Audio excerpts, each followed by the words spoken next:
நிறைய மிதுனராசிக்காரர்கள் பார்த்தீங்கன்னா திருமண யோகங்கள் இல்லாமல் நிறைய தடைபட்டு போயிருக்கும். அதெல்லாம் சரியாகக்கூடிய அம்சங்களாக இந்த சனி பகவானுடைய 10ஆம் பார்வையாக 7ஆம் இடத்தை பார்த்து விட்டார். யாரை நீங்கள் லவ் பண்ணுறீங்களோ அந்த பொண்ணை நீங்கள்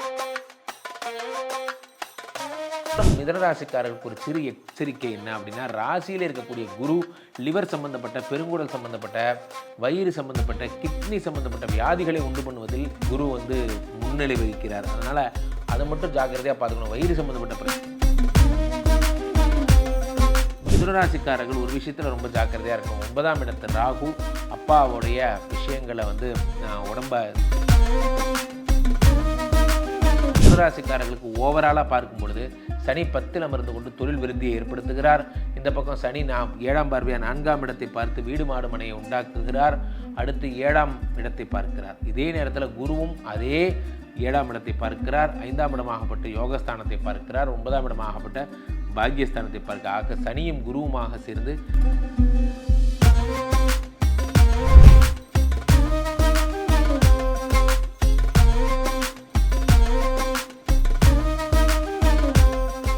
உலகெங்கிலும் இருக்கும் ரியல் ஒன் ஆன்மீகம் நேயர்கள் அனைவருக்கும் வணக்கம். நான் உங்கள் ராம்ஜி. மே மாத பலன்கள் என்ன? ஒரு வகையா அப்பாடா சனி பயிற்சி, குரு பயிற்சி, ராகு கேது பயிற்சி எல்லாம் யூடியூப்பை திறந்தா ஒருத்தர் நல்ல காலம் பிறந்துருச்சுங்கிறாங்க, ஒருத்தர் 7.5 சனி வந்துருச்சுங்கிறாங்க, ஒருத்தர் குரு வந்துட்டார் வேலை போகுதுங்கிறாங்க, அதுங்கிறாங்க இதுங்கிறாங்க. என்ன நடக்க போகுதுன்னு தெரில. எல்லாத்தையும் ஒரு பக்கமாக வைங்க. வருடாந்திர பலன்கள் என்பதை போதுமான அளவு நம்ம பார்த்தாச்சு. இப்போ மாதாந்திர பலன்கள் பார்க்க வேண்டிய செஷனில் இருக்கும். மே மாதம் என்ன பலன்கள் நடக்கப் போகிறது? உலகமே உற்று நோக்குகிறது இந்த மே மாதத்தை. காரணம் என்னவென்றால், இந்த மாதம்தான் ராகு கேது பயிற்சியும் குரு பயிற்சியும் நடக்கவிருக்கிறது. குரு பகவான் ரிஷபத்திலிருந்து மிதுனத்திற்கும், ராகு பகவான் மீனத்திலிருந்து கும்பத்திற்கும் வரப்போகிறார். ஆகையினாலே இந்த 2 பயிற்சிகளை உள்ளடக்கிய இந்த மே மாதம் என்ன பலன்கள் எல்லாம் தரப்போகிறது? இது இல்லாமல் சுக்கிர பகவான் ரொம்ப நாளாக ஓவர் ஸ்டேவாக மீனத்திலே இருக்க போகிறார், உச்சம் பெற்று இருக்க போகிறார். இது இல்லாமல் செவ்வாய் பகவான் கடகத்தில் ரொம்ப நாளாக நீச்சமாக இருக்க போகிறார். ஸோ இதெல்லாம் உள்ளடக்கிய ஒரு பலனாகத்தான் இந்த மே மாதம் என்பது விளங்கவிருக்கிறது. இந்த மாதத்தில் பெரிய பெரிய முயற்சிகளை மேற்கொள்ளலாமா? இந்த மாதத்தில் யார் யாருக்கெல்லாம் வேலை கிடைக்க போகுது? இந்த மாதத்தில் யார் யாருக்கெல்லாம் குழந்தை பிறக்க போகுது? இந்த மாதத்தில் யாரெல்லாம் வெளிநாடு செல்லும் வாய்ப்புகள் கிடைக்க போகிறது? என்னால் ஒரு விஷயம் உறுதியாக சொல்ல முடியும், நிறைய பேர் வெளிநாட்டு ஜேர்னி இந்த மாதம் போக போகிறீங்க. காரணம் என்னவென்றால், இந்த கேந்திர பலங்களில் முக்கியமான கிரகங்கள் எல்லாம் இருப்பதனால் ஃபாரின் போகிற யோகங்கள் எல்லாம் நிறைய பேர் கிடைக்க போகுது. தொடர்ந்து பார்ப்போம் ஒவ்வொரு ராசி ரீதியாக யாருக்கெல்லாம் மே மாதம் பொன்னான பலன்களை வழங்கவிருக்கிறது என்பதை. மிதுனராசிக்காரர்களுக்கெல்லாம் இந்த மே மாத பலன்கள் எப்படி இருக்க போகிறது அப்படின்னா, மிதுனராசிக்காரர்களை பொறுத்த வரைக்குமே நான் அடிக்கடி சொல்லியிருக்கேன், கொடிது வறுமை கொடிது, அதனினும் கொடிது இளமையில் வறுமை. சின்ன வயசுலேயே நிறைய வறுமை அனுபவித்தவர்கள் யாருன்னா இந்த மிதுனராசிக்காரர்கள் தான் நிறைய கஷ்டப்பட்டிருப்பீங்க. காரணம் என்ன அப்படின்னா, மிதுனராசிக்காரர்களுக்கும் விருச்சிக ராசிக்காரர்களுக்கும் இது ஒரு விதி. காரணம்னா, தனஸ்தானாதிபதி யார்? உங்களுக்கு 2 கூடிய சந்திரன். இந்த சந்திரனுடைய நிலையற்ற ஒரு மூமெண்ட்னால உங்களுக்கு பண வரவுங்கிறது ஒரு பெரிய நெல்லிக்கனியாகவே இருக்கும். அதே மாதிரி தான் விருச்சிக ராசிக்காரர்களுக்கும் பண வரவுங்கிறது பெரிய எட்டாக்கனியாகவே இருக்கும். ஸோ இவர்களுக்கு பிறந்ததுலேருந்து நிறைய கஷ்டப்பட்டு இப்போ இந்த மே மாதம் தான் உங்களுக்கான ஒரு சிறப்பான மாதமாக கருதப்படுகிறது. காரணம் என்னவென்றால், இந்த வருடம் வருகின்ற எல்லா பயிற்சியுமே மிதுன ராசி தான் முன்மொழியுது. மிதுன ராசிக்காரர்கள் சிறப்பாக இருப்பாங்கங்கிறது தான் இறைவனுடைய எண்ணமாகவும் இருக்குது. ஃபார் எக்ஸாம்பிள், உதாரணத்துக்கு 10ல் சனி பகவான் வருகிறார். உங்களுக்கு முதல் பயிற்சியினுடைய விளைவு. சனி பகவான் 10ஆம் வீட்டுக்கு வரும் பொழுதே முடிவு பண்ணிட்டார், சனி பகவான் இந்த வருடம் நீங்கள் தான் டாப்பர்னு. ஏன்னா சனி பகவான் 10ஆம் வீட்டுக்கு வந்தால் சாதாரண நாள் கூட பிரபலமாயிடுவான், வேர்ல்டு ஃபேமஸ் பிராண்ட் ஆகிடுவான். சனி பகவான் 10ஆம் வீட்டுக்கு வருவது அத்தனை சிறப்பான ஒரு விஷயமாக கருதப்படுகிறது. யாருக்கெல்லாம் 10லே சனி பகவான் வருகிறாரோ 2 லா ஒர்க் அவுட் ஆகும். ஒன்று 10லே ஒரு பாவி இருந்தால் அரசனை போல் யோகம் உண்டுங்கிற லா ஒர்க் அவுட் ஆகும். அதே மாதிரி 10ல் சனி பகவான் இருந்தால் பெரும் சக்கரவர்த்தி யோகம், சாம்ராஜ்ய யோகம் எல்லாம் உங்களுக்கு கிடைக்கும். ஏன்னா சனிங்கிறது 10ஆம் இடத்துக்கு கூட கனெக்ட் ஆகும் போது மட்டும்தான் வெகு பிரபல யோகத்தை தருகிறார். அதே மாதிரி இந்த 10ஆம் இடத்து சனி பகவான் 10, 11, 12ஆம் இடமாகப்பட்ட ஊழ்வினை, அதாவது விரயஸ்தானத்தை பார்க்கிறார். 10ஆம் இடத்திலிருந்து 7ஆம் பார்வையாக 4ஆம் இடத்தை பார்க்கிறார். 10ஆம் இடத்திலிருந்து 10ஆம் பார்வையாக 7ஆம் இடத்தை பார்க்கிறார். ஒரு பாயிண்ட் பை பாயிண்டாக நம்ம சொல்கிறதா இருந்தால், சனி பகவான் 4ஆம் வீட்டை பார்க்கும் பொழுது உங்களுக்கு என்ன ஆகுனா, தொழிலில் மேன்மை என்பது ஏற்படுகிறது. தொழிலில் மேன்மை கிடைக்கணும்னா என்ன ஆகணும்னா, நீங்கள் பெரிய அடுத்த லெவல் ப்ரமோஷனுக்கு நீங்கள் போனால் தான் தொழில் மேன்மை கிடைக்கும்.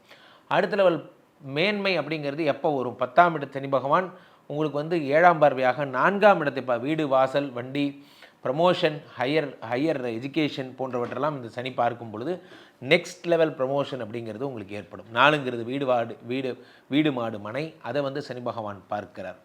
இப்போ என்ன அப்படின்னா, அடுத்து 10ஆம் பார்வையாக 7ஆம் இடத்தை பார்க்கும் பொழுது, 7ஆம் இடம் என்பது என்னென்னா விவாகஸ்தானம். விவாகஸ்தானத்தை சனி பகவான் பார்க்கும் பொழுது என்ன ஆகுதுன்னா, உங்களுடைய முதல் திருமணம் எனக்கு வந்து செட் ஆகலை, 2வது திருமணம் தான் செட் ஆக போகுது, அட்லீஸ்ட் அதாவது செட் ஆகுமா அப்படிங்கிறது தான் உங்களுடைய கேள்வி. அந்த 2வது திருமணம் நல்லபடியாக செட் ஆகிறதுக்கான வாய்ப்புகள், அல்லது சில பேருக்கு வந்து முதல் திருமணமே இன்னும் லேட் ஆகுது, ரொம்ப காலம் தாழ்ந்த திருமணம், ரொம்ப வயசாயிடுச்சு, எனக்கு இனிமையாவது கல்யாணம் ஆகுமா, வாழ்க்கையில் எனக்கு கல்யாணங்கிறது ஒன்று நடக்குமா நடக்காதா. நிறைய மிதுனராசிக்காரர்கள் பார்த்திங்கன்னா திருமண யோகங்கள் இல்லாமல் நிறையா தடைபட்டு போயிருக்கோம். அதெல்லாம் சரியாகக்கூடிய அம்சங்களாக இந்த சனி பகவானுடைய 10ஆம் பார்வையாக 7ஆம் இடத்தை பார்த்து விட்டார். யாரை நீங்கள் லவ் பண்ணுறீங்களோ அந்த பொண்ணை நீங்கள் கல்யாணம் பண்ணுவீங்க. மிதுனராசிக்காரர்களுக்கெல்லாம் சனி பகவான் தருகின்ற கிஃப்ட் என்னென்னா லவ் மேரேஜை அப்ரூவ் பண்ணுறார். அதுதான் பெரிய கிஃப்ட்டு. ஃபாரின் போவதற்கான யோகங்களை தரார். இங்கேருந்து நீங்கள் ஃபாரின் போகிறீங்க, கனடா போகிறீங்க, ஒன்டேரியோ போகிறீங்க, எந்த கண்ட்ரி போகிறீங்களோ அந்த கண்ட்ரிக்கு உங்களுக்கு அப்ரூவல் தராரு, விசா கிடைக்கும். சில பேர் வந்து வெற்று நாடுகளில் இருப்பாங்க, அங்கே வந்து அங்கேயே விசா கிடைக்குமா, அந்த நாட்டில் பணிபுரியறதுக்கான பிஆர், அதாவது பர்மனெண்ட் ரெசிடென்ஷிப் அது கிடைக்குமா போன்ற விஷயங்கள் எல்லாம் நிறைய பேர் ட்ரை பண்ணிகிட்டு இருப்பீங்க. அதெல்லாம் உங்களுக்கு ஓகே ஆகும். ஸோ அடுத்ததாக உங்களுக்கு வந்து நடக்கிற ஒரு மிகப்பெரிய விஷயமாக நீங்கள் எதை பார்க்கலாம் என்றால், உங்களுடைய இந்த பயிற்சியை பார்க்கலாம், குரு பயிற்சியை பார்க்கலாம். குரு பகவான் உங்களுக்கு தருகின்ற அற்புத பலனாக ராசியிலே அமர்ந்து கொண்டு 5, 7, 9 பார்க்குறார். 5ஆம் வீடாகப்பட்ட யோகஸ்தானத்தை, 7ஆம் இடமாகப்பட்ட கலத்திரஸ்தானத்தை, 9ஆம் இடமாகப்பட்ட பாக்யஸ்தானத்தை குரு பகவான் பார்த்து விடுகிறார். குரு பகவான் 5, 7, 9 பார்க்கின்ற இந்த ஒரு மாதம் மிக அற்புதமான ஒரு மாதமாக உங்களுக்கு அமையும்.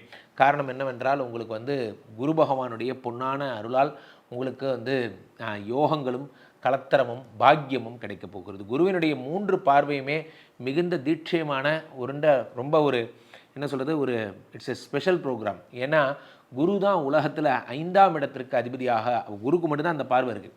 5, 7, 9. 5ஆம் இடம் என்பது பாக்யஸ்தானம், 7ங்கிறது கலத்திரஸ்தானம், 9ங்கிறது 5ஆம் இடம் யோகஸ்தானம், 9ங்கிறது பாக்யஸ்தானம். இந்த 3 பார்வையிலும் உள்ளடக்கியவர் குரு.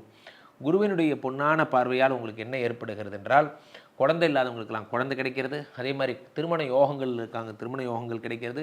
பாக்கியத்தை குரு பகவான் பரப்பதால் அதிர்ஷ்டங்கள் என்பது உங்களுக்கு வந்து சேருகிறது. இது எல்லாத்தையும் இந்த குரு பகவான் தருகிறார்.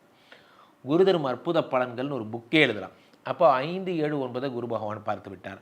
இருந்தாலும் மிதனராசிக்காரர்களுக்கு ஒரு சிறு எச்சரிக்கை என்ன அப்படின்னா, ராசியில் இருக்கக்கூடிய குரு லிவர் சம்பந்தப்பட்ட, பெருங்குடல் சம்பந்தப்பட்ட, வயிறு சம்பந்தப்பட்ட, கிட்னி சம்பந்தப்பட்ட வியாதிகளை உண்டு பண்ணுவதில் குரு வந்து முன்னிலை வகிக்கிறார். அதனால் அதை மட்டும் ஜாக்கிரதையாக பார்த்துக்கணும். வயிறு சம்பந்தப்பட்ட பிரச்சனைகள் வராதபடி நீங்கள் பார்த்துக்கொள்ளணும். அது ஒன்று இருக்குது. அடுத்ததாக ராகு பகவான் வந்து உங்களுக்கு கும்பத்திற்கு செல்வது என்பது உங்களுடைய 9ஆம் வீட்டிற்கு வருகின்ற ராகு. 9ஆம் வீடு என்பது என்னென்னா உங்களுடைய பித்ருஸ்தானத்துக்கு கேடு. இப்போ ராகு வந்து 9ஆம் வீட்டில் இருந்தால் அப்பாவுடைய உடல்நிலைக்கு ஆபத்து ஏற்படக்கூடிய அமைப்புகள் எல்லாம் ஏற்படும். அப்பாவோட ஹெல்த்தில் யூனிட் பி மோஸ்ட் கான்சன்ட்ரேட். அப்பாவுக்கு உடம்பு சரியில்லாமல் போகிறது, அப்பாவுக்கு வந்து இன்ஜுரி, அதாவது ஹெல்த் இஷ்யூ போன்றவைகள் ஏற்படுவது, இதெல்லாம் இந்த ராகு பகவான் தருகின்ற பலன்கள். 3ஆம் வீட்டில் இருக்கக்கூடிய கேது, 3ங்கிறது முயற்சியை வந்து ஸ்தம்பிக்க வைக்கக்கூடிய அமைப்புகள் எல்லாம் இந்த மிதுன ராசிக்காரர்களுக்கு ஏற்படும். 3ஆம் வீட்டு கேது என்கிறது என்ன பண்ணுன்னா, அந்த முயற்சியை தடை பண்ணுறதுல முக்கிய காரணியாக விளங்கும். ஆக மிதுனராசிக்காரர்கள் ஒரு விஷயத்தில் ரொம்ப ஜாக்கிரதையாக இருக்கணும். 9ஆம் இடத்து ராகு அப்பாவுடைய விஷயங்களை வந்து உடம்பை சரி பண்ணுற கெடுக்கிறதுக்கான அமைப்புகளாக இருக்கும். ஸோ ஆக மிதுனராசிக்காரர்களுக்கு ஓவராலாக பார்க்கும் பொழுது சனி 10ல் அமர்ந்து கொண்டு தொழில் விருத்தியை ஏற்படுத்துகிறார். இந்த பக்கம் சனி 7ஆம் பார்வையாக 4ஆம் இடத்தை பார்த்து வீடு மாடு மனையை உண்டாக்குகிறார். அடுத்து 7ஆம் இடத்தை பார்க்கிறார். இதே நேரத்தில் குருவும் அதே 7ஆம் இடத்தை பார்க்கிறார். 5ஆம் இடமாகப்பட்ட யோகஸ்தானத்தை பார்க்கிறார். 9ஆம் இடமாகப்பட்ட பாக்யஸ்தானத்தை பார்க்க. ஆக சனியும் குருவுமாக சேர்ந்து மிக அற்புதமான பலன்கள் எல்லாம் உங்களுக்கு தரப்போகிறார். ராகு பகவான் தருகின்ற ஒரே ஒரு கேடு 9ஆம் வீட்டில் வருகின்ற ராகு மட்டும்தான். அதனால் அது மட்டும்தான் நீங்கள் ஜாக்கிரதையாக இருக்கணும். இதில் ஒரு பிரதானமான விஷயம் என்ன அப்படின்னா, லக்னத்தில் ராசியில் குரு வரும் பொழுது உங்கள் உடம்பை வந்து படிப்பு சம்மந்தப்பட்ட எதையும் லிசனிங் பண்ணுற ஒரு கெப்பாசிட்டியுடைய ஒரு ஆளாக மாற்றும். சுபர் உடம்பில் இருக்கிறதுனால. ஆக மிதுனராசிக்காரர்களுக்கு இந்த வருடம், இந்த மாதம், மே மாதம் வெற்றி தரும் மாதமாக, ஒரு பெரிய விஷயங்கள் எல்லாம் நீங்கள் எதிர்கொள்ளும் மாதமாக உங்களுக்கு ஒரு அற்புதமான மாதமாக அமையும். மீண்டும் ஒரு நல்ல பதிவில் சந்திப்போம். நன்றி, வணக்கம்.